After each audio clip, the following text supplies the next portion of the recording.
I'm joined here today by Dr. Simone Kann. Thank you for joining us here at ISNTD D3, our conference on drug discovery and diagnostics. You've come over from the Maximillian University in Würzburg to speak to us today about diagnostics in Chagas disease. Would you be able to give us a little bit of background about yourself and your current research, and particularly what you felt were the gaps that really needed to be attended to in terms of Chagas disease diagnostics? Yes, thank you very much for having me here. Actually, I'm working for the Medical Mission Institute, which is very strongly connected to the University of Würzburg. And previously I worked for the Bernhard Nocht Institute in Hamburg, and there we started a big study called Dengue and Fever of Unknown Origin. And we have this study in Colombia, where we try to figure out what is behind the symptom fever there. And as you know, they lack a lot of diagnostics, so we established there a tropical lab and got more than 3,000 samples collected to figure out what's behind it. And while we did this study, I got access to the so-called Wiwas. That is an indigenous tribe there, and we were very lucky that we could explore them for the first time. And we noted that a huge problem there is the Chagas disease. For example, in one of the villages we screened, we found more than 78% seropositive persons. And that was really an alarming signal. And as you know, it's very difficult to detect Chagas disease because there is no gold standard available, and WHO for this recommends, for example, to have two serologic tests positive to give the patient then the diagnosis to be Chagas positive. And that is needed before he's entitled to get the treatment. And so that is all a very difficult thing to do, and we wanted to improve the situation, and therefore we have developed a new real-time PCR to make the detection of Chagas disease safe, fast and easy. That's excellent news. The underreporting and the underestimated burden of Chagas disease worldwide actually is a huge problem. How is your technology different from others, and what would be the best settings and contexts for its use? So the numbers are underestimated, I believe this as well. For example, the indigenous don't play a role in any statistics, right? And if you have the serologies, they are working pretty good, but with the serologies you cannot detect the acute phase, and that is most important. The sooner you treat, the better the outcomes are. And you cannot detect congenital forms. And so with this new real-time PCR, it's now for the first time possible to detect and distinguish between acute, chronic indeterminate form, to make congenital diagnosis, to improve the situation in blood banks and organ donors.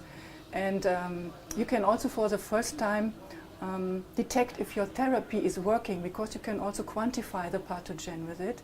And we have only two drugs available, that's benznidazole and nifurtimox. And we don't even know if they are working good, if the treatment has really to be 2 or 3 months, what is the appropriate dose? Is there anything else that can help in curing the disease? And so it opens quite a lot of doors. As you can also help in surveillance system, because you can also detect the pathogen in the vector, so the transmitting insects with the PCR method. It gives also a good impact in surveillance systems and things like that. That's absolutely brilliant news and great hope for the future. Yes. One problem, however, remains that people may not be actually looking to diagnose Chagas disease. Do you feel that we need a sort of multi-pronged approach to at the same time raise the awareness that Chagas disease might be prevalent, and to look for it in blood banks, in maternity care and so forth? Yes. And how is that something that your group is looking at, or do you have projects in this direction? Yeah, so that's a big question. So of course the awareness needs to be increased. Chagas disease is expanding more and more. It has just arrived now in the south of the United States, in Texas, and then by refugees and immigrants and asylum seekers. We have also the problem in Europe already. And also it's a big deal for the mothers which are infected and give the disease to their child. Most often the children die 1 or 2 days after birth. So that is also a big deal. And We have now got a big funding from the Else Kröner-Fresenius Stiftung. That's a German big foundation. And we start a new study in August in Colombia again to improve the situation. I think that we have already established a lab there in Colombia. And now it is a kind of healthcare point where everybody can go to get a test.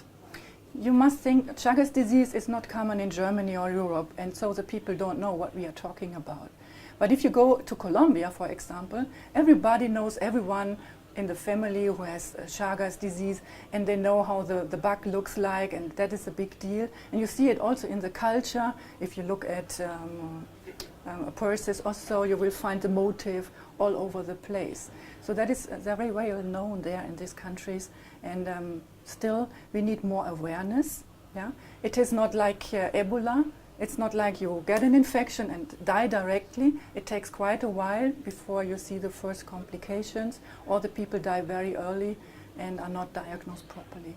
But it's true. Yeah, I think we need to get all means to change the situation, because there's a possibility to do. Okay, point taken, definitely. And raising awareness not just in patient populations or at-risk populations, but also possibly within the global health community itself. Yes. And in that sense, are there groups or partners that you are seeking partnerships with at the moment, or would there be sort of an ideal network that you would like to grow? I must say I'm open to everything, because I really like to push this research forward. And of course I would like to launch this real-time PCR. It can be a single or multiplex PCR, because in these countries other diseases like chikungunya, dengue are also very common. So if you could produce a multiplex PCR, that would be very nice. But if it just goes for Chagas disease, I think it would also be a good thing to do.